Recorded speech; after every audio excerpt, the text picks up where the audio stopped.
pola 12. Rijeka Janjina.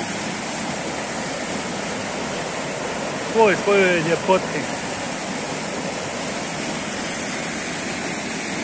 Žuri ka odredištu, ka Zrinskom jezeru. Evo Hadžine Ćuprije, koju ona ništa ne može. Evo stare Ćuprije koju je nekad nosila,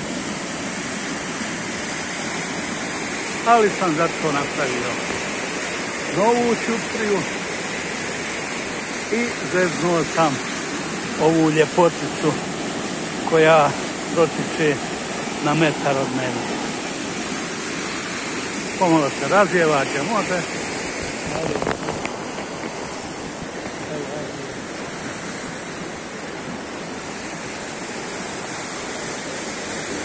I Janjina.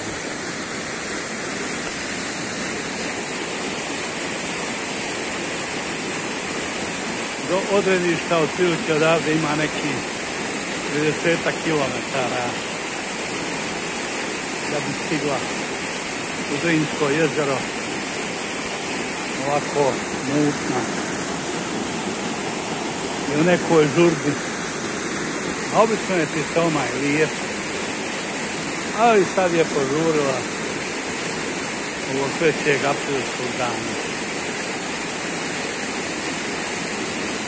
Toliko od Hadžije Janjine u četvrtak 3. aprila.